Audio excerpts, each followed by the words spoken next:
We've been taught to assume that capturing sunlight demands thousands of dollars in advanced silicon panels and intricate inverters, fragile, opaque systems that fail over time and cannot be repaired by anyone but specialists. Yet a much older approach exists, known for centuries, relying solely on basic thermodynamic principles and simple materials available at any hardware store. While the photovoltaic panels on a neighbor's roof might barely reach 20% efficiency, this abandoned technique can convert almost 70% of the sun's energy, outperforming even the most sophisticated industrial engines, using nothing more than mirrors, glass, and water. What exactly is this old method? How does it operate? And why haven't we embraced it instead of conventional photovoltaics?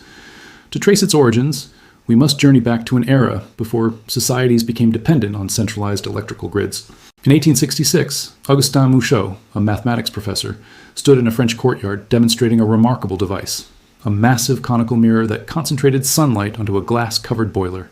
At that time, France was deeply anxious about its reliance on British coal, and Mouchot was commissioned by the emperor to find an alternative energy source. The machine did more than function. It produced sufficient high-pressure steam to power a mechanical engine, proving that solar heat could serve as an industrial force long before silicon solar cells were imagined. By 1878, Mouchot's invention appeared at the World Expo in Paris. There, he connected it to a heat-driven refrigeration system, astonishing attendees by producing ice blocks purely from solar energy. The concept of solar thermal energy moved from France to Egypt in 1913. In Madi, American engineer Frank Schumann constructed the first large-scale solar-powered irrigation system. Schumann understood that the most effective way to harvest sunlight was not through complicated chemistry, but through precise geometry. He built 5 enormous parabolic troughs, each nearly 200 feet long, with mirrors that followed the sun, directing its energy onto a central cast-iron pipe to boil water and power a 60-horsepower engine that pumped 6,000 gallons of water per minute. Schumann's vision was grounded in pragmatism. He foresaw that coal reserves were limited and predicted that within a century, the Sahara Desert could become a major energy hub. His work demonstrated that, for the price of ordinary glass and iron, a nation could fully control its power supply. Yet his plans were abruptly halted by the onset of World War I and the subsequent discovery of seemingly endless, inexpensive oil in the Middle East. Humanity didn't abandon solar thermal power because it failed. It was sidelined by emerging energy monopolies who preferred to sell oil. The reason this system can surpass modern silicon panels lies in the fundamental distinction between chemistry and concentration. Conventional solar panels rely on the photovoltaic effect, a chemical reaction triggered when photons hit a semiconductor. This reaction is inherently limited by quantum physics, forcing even the most expensive panels to waste 80% of incoming energy. This forgotten approach, in contrast, bypasses electricity entirely, capturing the sun's raw thermal energy instead. The difference is enormous, akin to attempting to collect water with a sponge versus using a bucket. The secret of this system is the parabolic curve. Sunlight striking a flat surface scatters broadly, but bending a reflective surface into a precise curve channels every photon to a single line called the focal point. This is the engine of the setup. By positioning a pipe filled with a carrier fluid, typically water or oil, along this focal line, a thermal trap is created. Encasing the pipe in a glass vacuum tube allows heat to enter but prevents it from escaping. This concentration produces temperatures easily surpassing 572 degrees Fahrenheit. At this stage, the pipe becomes a source of power. In modern designs, the heat is not consumed immediately. Instead, it is stored in a thermal battery, often a well-insulated tank of sand or salt. Heat is far simpler and cheaper to store than electricity, enabling energy capture during the day and usage throughout the night. When power is needed, the stored heat boils water, generating steam that drives a mechanical piston or turbine. Unlike fragile photovoltaic panels, which become useless if an internal circuit fails, the system is entirely mechanical and transparent. If a pipe develops a leak, you simply solder it. If the engine halts, a wrench gets it running again. You are working with the friction of atoms rather than manipulating electrons, which delivers an efficiency far beyond what silicon can achieve. For the homesteader, this transforms a system from a mere gadget into lasting industrial infrastructure, one that can be repaired, maintained, and even upgraded over time. The principles discovered by Frank Schumann and Augustin Mouchot never vanished. They were merely pushed out of public view. While popular perception frames solar energy as a grid-dependent electronic commodity, the most effective renewable energy projects have quietly returned to this low-tech thermal foundation to tackle the one persistent challenge: storage. Today, this approach is no longer confined to sprawling deserts in Spain or colossal utility plants. Modern homeowners are witnessing a true shift with the downsizing of solar troughs. moving toward micro CSP systems that focus on direct heat capture rather than indirect electricity production. Efficiency metrics leave little room for debate. While conventional photovoltaic panels convert barely 20% of sunlight into usable energy, studies documented in journals such as Energy and Renewable Energy show that small-scale parabolic troughs can harvest nearly 70%. This remarkable improvement comes from concentrating sunlight onto a single high-performance receiver tube. Experiments with surface treatments reveal that black oxide coatings can elevate the temperature differential of the heat transfer fluid by over 60%. This is not merely about warm water for showers. It enables high-grade thermal energy exceeding 392 degrees Fahrenheit, effectively turning a backyard into a private, high-pressure energy plant. The elegance of thermal systems is their inherent simplicity when it comes to storing energy. Using electricity to generate heat is mathematically inefficient, yet this is precisely what grid-tied homes often do. By skipping the conversion to electricity, a domestic trough can deliver boiling water or steam directly into the household system. Research in the Journal of Energy Storage demonstrates that storing thermal energy in heat batteries, whether via pressurized water, sand, or phase change materials, is far more economical than lithium-ion batteries.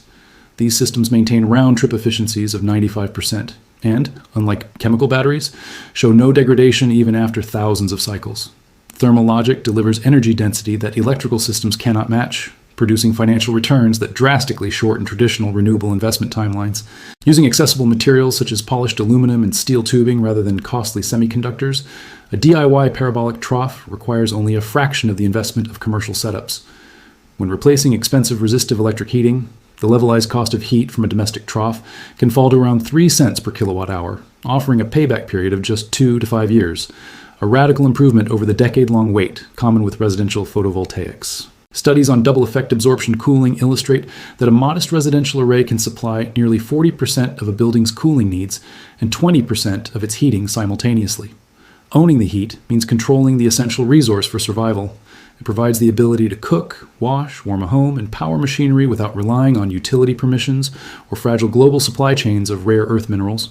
By reclaiming 70% efficiency with concentrated thermal systems, a DIY practitioner shifts from being a consumer of metered energy to a harvester of a permanent, inflation-resistant resource.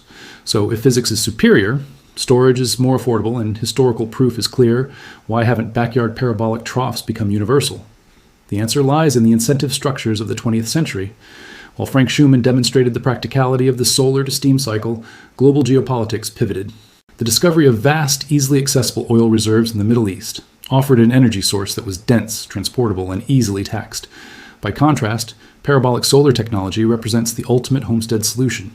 It concentrates sunlight to achieve temperatures beyond the reach of flat plate collectors, delivering the high-grade thermal energy typically reserved for factories.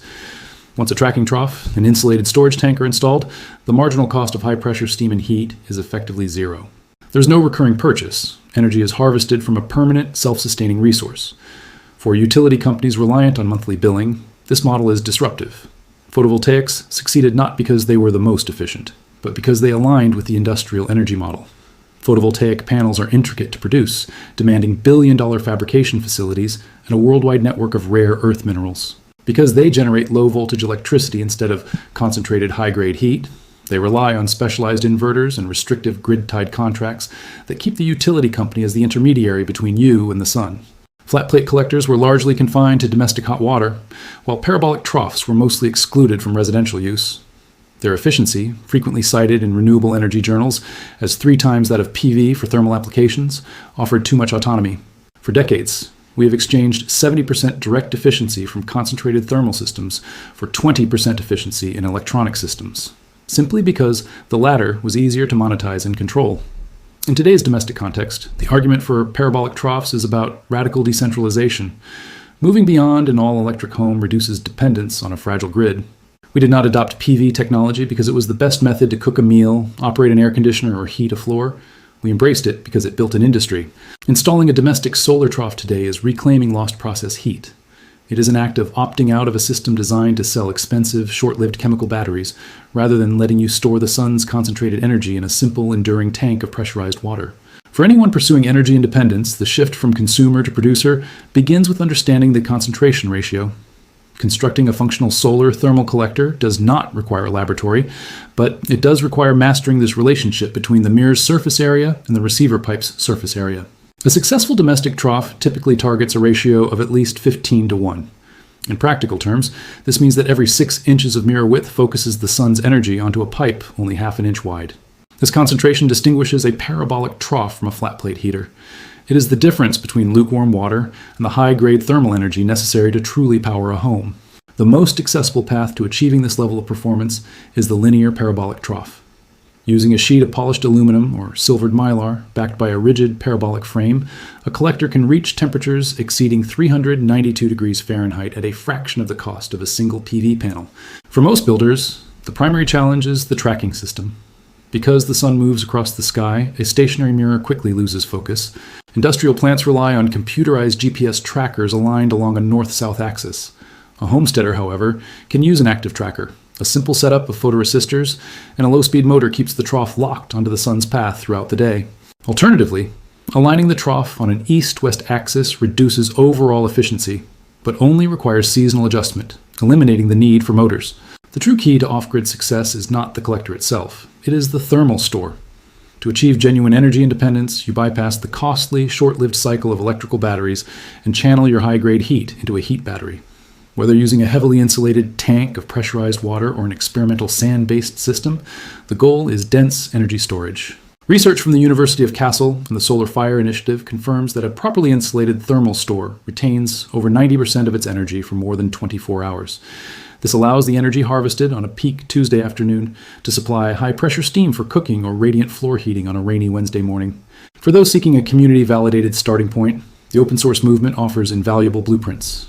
Practical guidance on parabolic trough construction and application is available, providing the tools to take agency over your energy production. The parabolic solar trough bridges 19th century mechanical ingenuity with 21st century energy needs, demonstrating that a single concentrated reflection can provide more energy security than a decade of battery development. Choosing concentration over chemistry transforms us from consumers of a fragile, metered grid into practitioners of permanent physical law. Owning the heat means controlling the ability to cook, to cool, and to power your life independently. Much of this knowledge was nearly lost, not because it failed, but because the industry moved on to more profitable products to sell. 70% thermal efficiency was traded for technologies easier to monetize. For anyone committed to rediscovering high-performance, decentralized energy, the first step is engagement, sharing knowledge, building community, and taking action. By embracing the principles of concentrated thermal systems, you reclaim control over energy production and break free from the limitations of conventional grids.